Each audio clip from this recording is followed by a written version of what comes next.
From the foothills of the Rocky Mountains, it's E-Town with this week's guests, Sugar Hill recording artist, the Sam Bush Band, Chautauqua historian, Mary Rosaklis, and Rounder recording artist, Natalie McMaster and her band. Right now, here's your host, Nick Forster. Thank you, Ellen. Thanks, everybody. Welcome to E-Town. We get together every week, listen to some great live music, and talk a little bit about the world around us. Each year, we try to bring E-Town up to Chautauqua, up on this hill overlooking Boulder with the Flatirons in the background. It's a beautiful place. But Chautauqua is also a place that has for 100 years now been attracting audiences to this very same auditorium, kind of a big wooden barn-like, prettier than a barn, but it's a little bit barn-like place. They've brought concerts and lectures, all kinds of things here. And this building is one of 3 that's still in use out of many, many more that were in use around the turn of the century. And we're going to talk more about Chautauqua in a while. It's a very special place. We're glad to be back. Our first guest, in fact, both of our musical guests this week, play music that is not too far removed from something that might have been heard in the first season of Chautauqua 100 years ago. Natalie McMaster grew up on Cape Breton Island in Nova Scotia. Her family was part of the tradition of Cape Breton fiddlers. She has absorbed that traditional style and made it her own. She's here with her band. Would you please welcome to E-Town extraordinary dancer and fiddler from Nova Scotia, Natalie McMaster.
Thank you.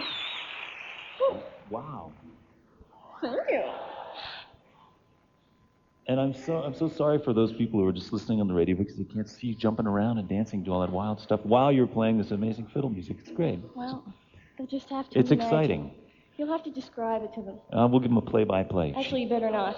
She's jumping now. Now her legs are going really fast. Let's not go there. Well, yeah, okay. We won't do the play-by-play. We won't describe what you're wearing or any of that stuff. But suffice it to say, it's pretty dang exciting here, folks. Oh my gosh. Let me ask you a few questions. So you grew up on Cape Breton Island. Yes, that's and right. you're a very musical family. Mm-hmm. And so when you were growing up, when the family would get together, there was always music playing. People would play music. That's kind of natural. Yeah, not so much in our house. We had the odd ceilidh, as we refer to it. That means like a party. But more so in the community, there was a lot of square dances, concerts, ceilidhs, all sorts of events for any age to attend. So I attended a lot of them when I was a kid. And you started dancing first before you played the fiddle? That's right. I was 5 years old, and my mother is a great step dancer. She doesn't do it so much anymore, but when I was 5, she taught me a few steps. I'm guessing that when you were 5 was about 20 years ago or something like that? Bang on. All right. Yeah. That's a dangerous thing to guess, but I lucked out. Yeah, you could have been slapped. Yeah. I may be yet. I'm not through. Yeah. Were there ever... so you were 5 when you started dancing. You were how old when you started playing the fiddle? 9. 9. My dad taught me my first couple of tunes. Yeah. And did you do contests, or what did you do? No, there's no contests in Cape Breton. There's no competitive sport with fiddling there at all, which is nice in a sense because I think that's why it's been kept so traditional. It's actually an old style of Scottish music. So it's predominantly from Scotland to Cape Breton Island? Yes. And what is it particularly that distinguishes it? Can you kind of, what's distinctive about the Cape Breton style? In my opinion, I would say that the focus of the music is on the feeling and the passion. You're implying that Irish fiddling has no feeling or passion, or? Come here a little closer. I'm waving my bow now. Okay, for those of you who can't see. Actually, I'm not implying that one little bit, but if you let me finish before I was so rudely interrupted. Okay. Feisty is good. I like that. Anyway, I find that the focus is on the power in the music as opposed to the entire focus being on the technical aspect. And the number one thing is the way it's passed down especially is just through listening. And even the Gaelic language is an influence on the music as well as bagpipes. Can you recognize when you hear somebody else play, can you recognize if they're playing in the Cape Breton style? I mean, you can hear it right Immediately. away. Yeah, that's so cool. And I'm sure I can't, but maybe you'll play more and I'll learn. All right. Got another tune for us? I certainly do. I'm going to play 3 clogs and 3 reels, and that's about all I can tell you.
Natalie McMaster. Along with Joel Chasson on the keyboards, Bruce Jacobs on the bass, Dave McIsaac on the guitar, and the E-Tones' Steve Ivy sitting in on the drums. Natalie McMaster. Her latest CD on Rounder is called No Boundaries.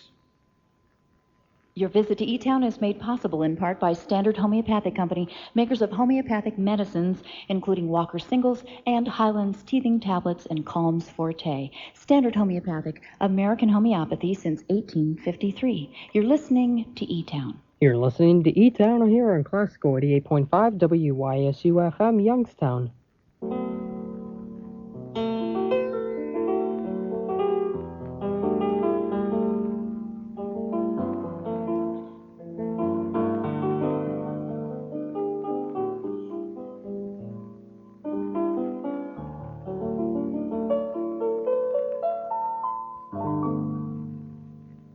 I'm Nick Forster. This is E-Town.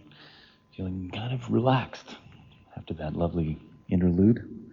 Natalie McMaster is going to be back a little later on, and we're going to hear from Mary Rozaklis about the history of this place, Chautauqua, plus the Sam Bush Band. All that is coming up. But first, we have a chance to share with you one of the stories that are sent to us each week from all over the country about people in their hometowns who are taking the time to make things better, working where they are for the good of their communities. We are committed to letting you all know that these folks and their efforts really do make a difference. These people should be honored for what they're doing, and we give them an award, but mostly we give them your attention.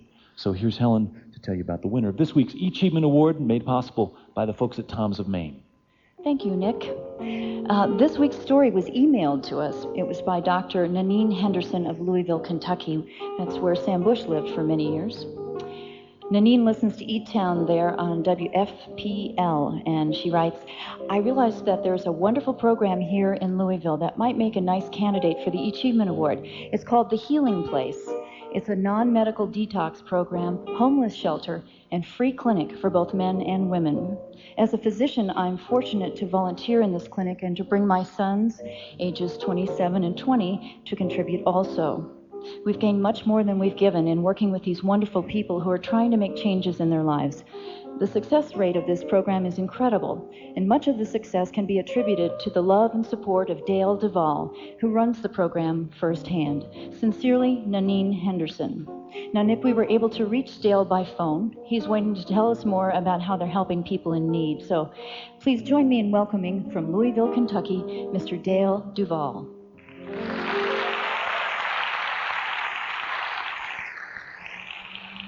How are you, Dale? Oh, I'm fine, Nick. How are you? Pretty good. Thanks for joining us. So, the Healing Place, what goes on there? Well, the Healing Place is a homeless shelter with a drug and alcohol recovery program. And we also have a primary care medical clinic that we operate 4 days a week for indigent people and people with no income or insurance. Wow. We have basic medical care. Then we have a huge network in the community with local hospitals, x-ray facilities, people that donate all of their laboratory services, and doctors that see our clients in their offices at no cost. Yeah, no cost, so it's welcoming. People feel comfortable going there even if they don't have the money. And we provide the basic medical care for about 350 men and women every day. Wow. So we see quite a few people every week, and hopefully we're doing our part to help them get on to a better life. It sounds like you are. Do you feed them too? Oh, yes. They serve over 23,000 meals a month and provide over 6,500 beds per month at the Healing Place. Helen mentioned that there was a detox, a non-medical detox. There's a non-medical detoxification facility that can house up to 26 men and 8 women at the women's facility. And after they detoxify, then we offer them the recovery program, which is a 4 to 6 month program. And there's absolutely no charge for any of our services. For the recovery program, detox, medicine, they offer free food and clothing. We assist them in trying to rebuild their lives from their chemical dependencies. And they have over a 64% success rate for continued abstinence for people that have completed the program.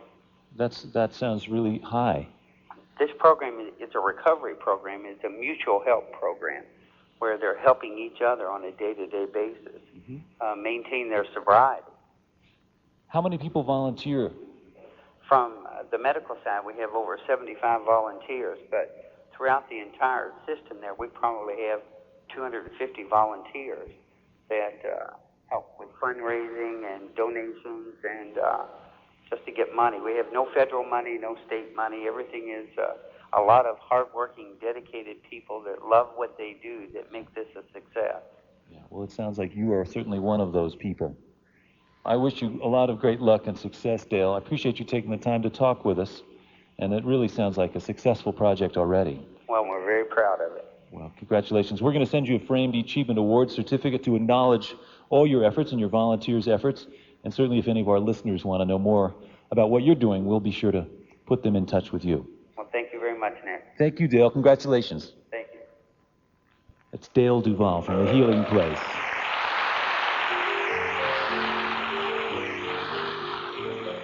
The Achievement Award is made possible by a grant from Tom's of Maine, producing all natural toothpaste, deodorant, mouthwash, and soap for 25 years. Tom's of Maine, where goodness comes naturally. Thanks again to Dr. Nanine Henderson of Louisville, Kentucky, for letting us know about Dale Duvall and the Healing Place.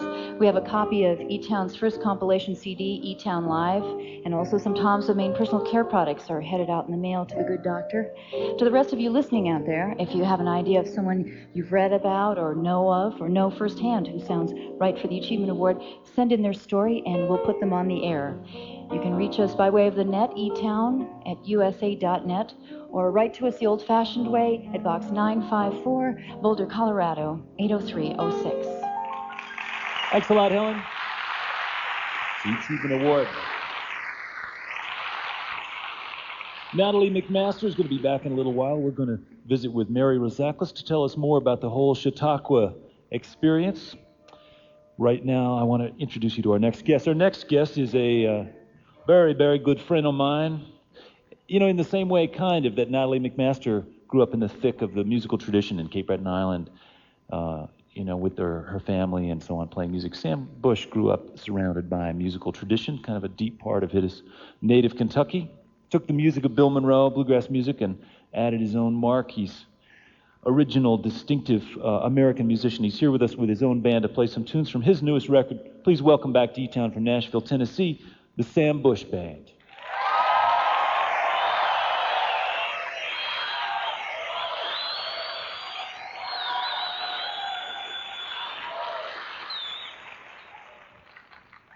Well, howdy, friends.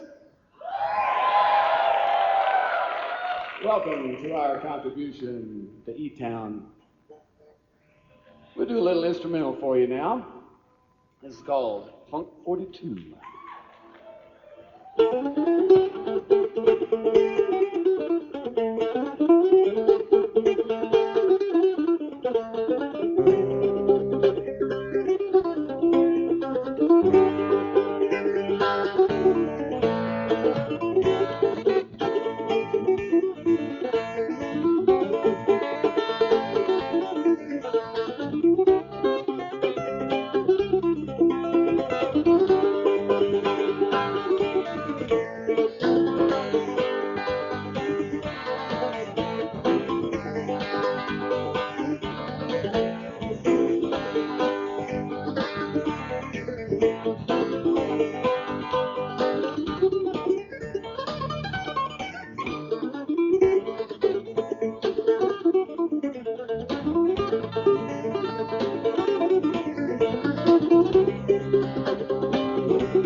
Thank you. I'd like to feature a song that is our title song on the record. And here at E-Town with us, the man that wrote this, Jim Ratz. We'll do this for you, Jim. This is called Howlin' at the Moon. Take a little time for sunshine. Take a whole lot of time for love. Take time to praise and thank heaven up above. Take your life as it may come, 'cause boy, it'll be gone soon. Take a little time for howling at the moon.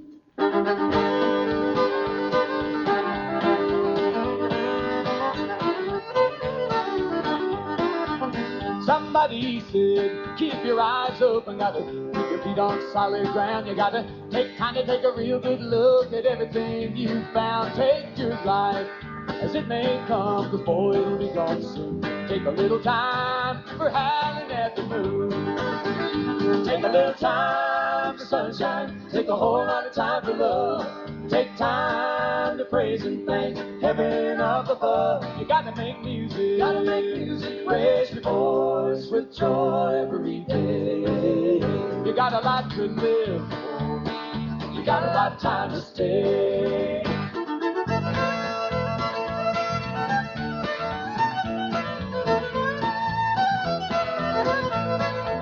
And so I try to keep my eyes open, try to live my life from day to day. But seems that life's unhappiness kept leading me astray. Till I saw a friend go down hard and make me sing a different tune. Maybe take a little time for howling at the moon. Take a little time for sunshine. Take a whole lot of time for love. Take time to praise and thank heaven up above. Take your life as it may come, 'cause boy, it'll be gone soon. Take a little time for howling at the moon.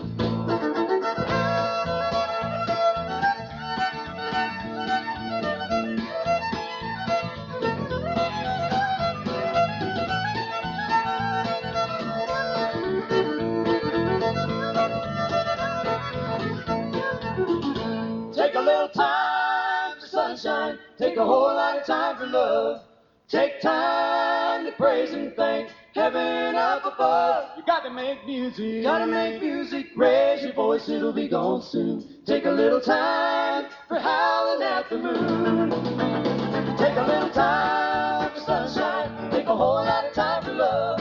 Take time to praise and thank heaven up above. Take your life as it may come, 'cause boy, it'll be gone soon. Take a little time for howling at the moon.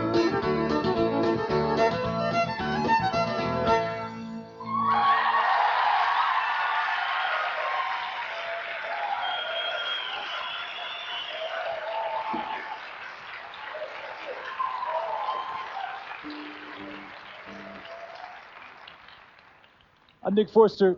You're listening to E-Town. We're here with Sam Bush and his band.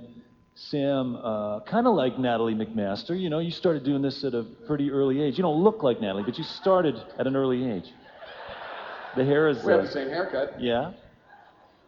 Yeah, I started being from the state of Kentucky, started at age 11 on mandolin, and then a couple years later, around age 13, thought I'd try the fiddle as well. Yeah. Did you play music at home? Your family played musical? I did. I grew up on a farm outside of Bowling Green, and as opposed to many people you hear about that are discouraged to play music for a living, my dad, as a farmer, very much encouraged me to play music for a living. Yeah. He wanted me to get off that farm. He knew what a lousy farmhand he had. Yeah. But he was also way into music, too. Well, yeah, my dad, a country music fan, and there was a mandolin and a fiddle that he does play, and never as professional, but for his own enjoyment. So the love of the instruments grew up from my parents. My mother played the guitar. So just like in the movie Coal Miner's Daughter, when you, on Saturday night when they're sitting around listening to the Grand Ole Opry on Saturday nights, that's what we did. We did that too. Yeah, and you went down there too. You'd go down to Nashville. Yeah, finally I got to start going to the Grand Ole Opry at about age 15. So in a way, you really had to do your homework and really kind of nail the traditional thing before you could start experimenting with combining other sounds, right? Oh, absolutely. And you know, when I grew up, all the young bluegrass bands I would be in, Courtney Johnson and myself, we'd try really hard to, faithfully reproduce if it was a Bill Monroe tune, try to learn that way. Yeah. Yes, it was always our belief before you can play newgrass, you must know how to play bluegrass. Yeah, it's pretty important. So when did you first hear reggae music, or Bob Marley's music? Actually, it was through being in Tulsa, Oklahoma, and we used to work with Leon Russell, and Right. he had a studio in Tulsa, and I remember one of the people working there just saying, well, you just missed the Wailers. They play reggae. But it's a new kind of reggae. Oh, okay, great. I understand that totally. But then when I first heard Bob Marley, it was interesting that the first thing I noticed about reggae was the rhythm guitar, which was played by Bob in the Wailers. And to me, that sounded very much like Bill Monroe's rhythm chop in bluegrass. The offbeat. And then later I realized the great lyrics, the great singing, the way the bass and the drums played. But at first it was really the rhythm guitar of Bob Marley that attracted me. Yeah. And so with Newgrass Revival, you got to kind of combine all these things that made sense to you. And now you got a new band. Well, for one thing, it is my good fortune to still get to play with my friend Mr. John Cowan on the bass. Yeah. So that's been about 25 years or so where you guys been playing together. We're the oldest married couple in music right now. And then and on drums we have originally heard in the great band called C Train, and we later became bandmates in the Emmylou Harris's group, the Nash Ramblers, for 5 years. This would be Larry Atamanyuk.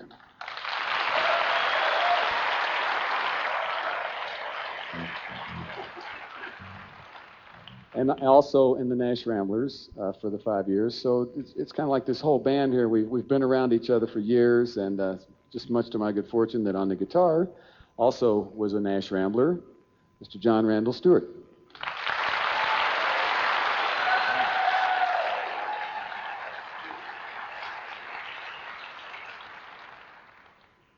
You got more stuff picked out for us from your new record? Huh? Yes? Oh, we got just loads here. We figure, let's have John sing an instrumental.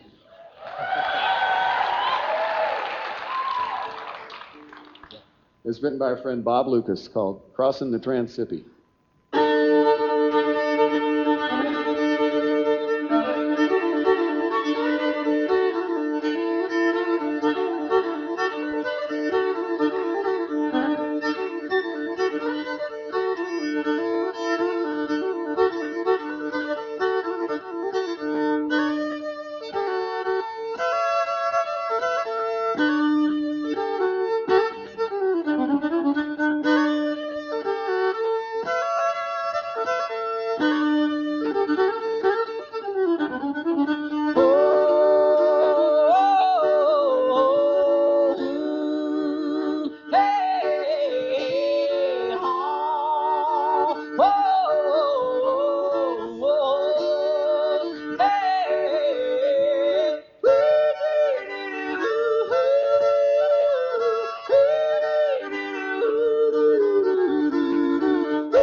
The Sam Bush Band.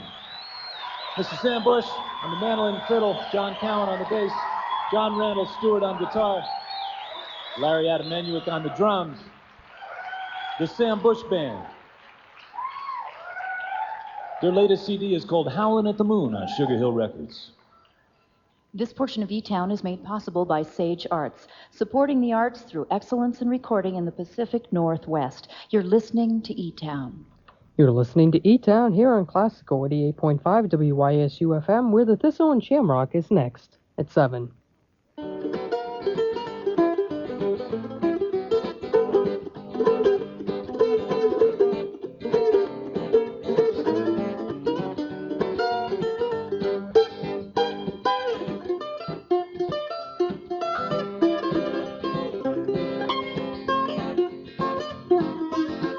I'm Nick Forster. I'd like to say hello to some of our listeners who hear E-Town on stations like KBXR in Columbia, Missouri, on KKZN, Dallas, Texas, The Zone, and on WCLZ in Portland, Maine.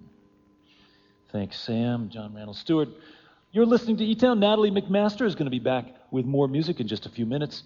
But before we bring her back, I want to remind you that I'm standing on the stage of one of only 3 remaining Chautauquas in the country out of more than 12,000 Chautauquas in the late 1890s. So think about it. 12,000 means over 200, 240 or whatever in every state, except there weren't even 50 states back then. So we're talking about a real movement, a real social, cultural, educational wildfire, and I thought we should check it out. So in order to help us learn more about Chautauquas, their history, and since we're here, would you please welcome to the stage a woman who is the Centennial Coordinator for this particular Chautauqua, Mary Rosaklis.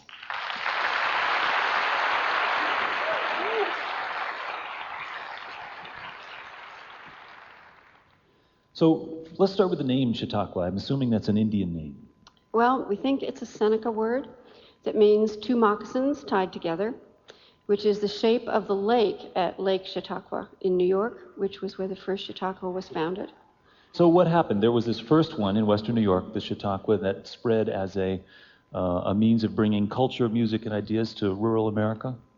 Well, actually, the first Chautauqua was founded in New York, in upstate New York, at Chautauqua Lake in 1874. It was founded by 2 gentlemen who wanted to provide summer education for Sunday school teachers.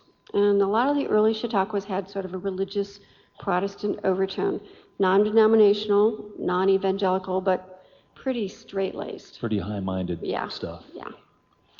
And then how did it expand?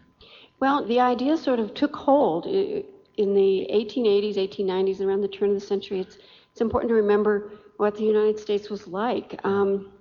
We were a nation of immigrants, a nation recovering from a catastrophic war, and the ideas of self-improvement and education were really pivotal to people at that time. And very few people actually were graduating from high school. Higher education was inaccessible to most people. And so the idea of lifelong education, which we kind of think of as a new idea, was really a big part of what they did. Yeah, and also they had no access typically to media, telegraph offices, or, probably if they could get a newspaper, it wasn't particularly current. And yeah, when I think about it, the Chautauqua movement spread like wildfire, as you said, through the Midwest and the West, particularly as people moved west in this country. They came from the East, where they did have some access to cultural events, and they were very isolated. And so the traveling Chautauquas came to town for a week, put up their tent, brought a speaker, provided classes, brought in musicians. It was a breath of sanity in a lot of ways. It probably was really a wild thing for these rural, small town to have Chautauqua come to town. It was a big event. Deal. Was it sort of tough for some communities to absorb? Was it just kind of beyond comprehension or usefulness in some places?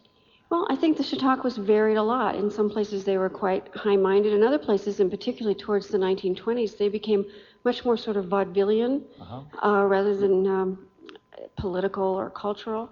But the educational component was always strong. There were always speakers, orators. In case you just joined us, you're listening to E-Town. We're speaking with Mary Rosaklis about Chautauqua and the Chautauqua movement. So this spread like wildfire in the late part of the 19th century to the point where there were 12,000, yes. Which is a huge amount. Yeah, some of them were just for a few months in the summer. They were largely summer activities. And people would gather around, and sometimes they would live in the vicinity of the Chautauqua? At the Boulder Auditorium? Chautauqua, they lived in tents for the first 2 years. 4,000 people dedicated the auditorium on July 4th, 1898. The Chautauqua in Colorado was actually formed by teachers from Texas who were mandated to continue their education in the summer, and being right-minded people, they didn't want to stay in Texas in the summer, and so they all came to Colorado. Well, that's the trend that's continued. And so now the balance of this 12,000 Chautauquas, this is one, am I right that this is one of 3 that's currently in use? Continually in use from the beginning, year-round programming, and continually in operation. The Chautauquas really fell on hard times in the 1930s. Radio, yeah. Movies. Yeah. A lot of things happened in the Depression, and people didn't have the time. And so a lot of the buildings that were permanent structures like this one fell into disrepair? Fell down or burned down. A lot of them burned down because a lot of them were big wooden structures like this. This one is really remarkable. And I think it was Michelle Schacht on this stage one time looked around at the big beams and the boards and said, now I know what it's like when my pick falls inside my guitar. Right, yeah. I know what that feels like. Yeah. It's a large setting, but it's also a pretty intimate setting. This place has been used by the community of Boulder for a lot of different things over the years. For the Colorado Music Festival, school children perform here. Memorial services are held here. People are married here. This is a part of our community. Well, Mary, thank you so much for visiting with us. Once again, Mary Rosaklis telling us about the Chautauqua movement. Thanks for joining us. Thank you.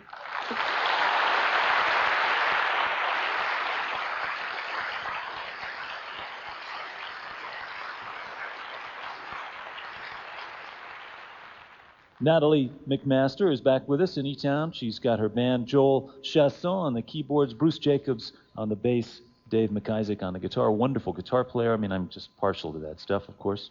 And they have a substitute drummer this week. Steve Ivy, E-Tone, found out this afternoon that he was going to be part of this band and learned all this stuff. And how's he doing? Is he doing okay?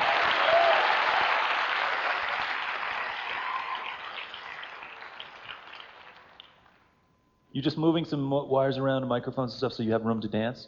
Yes. Is that what's coming? Bang on. All right. Yeah.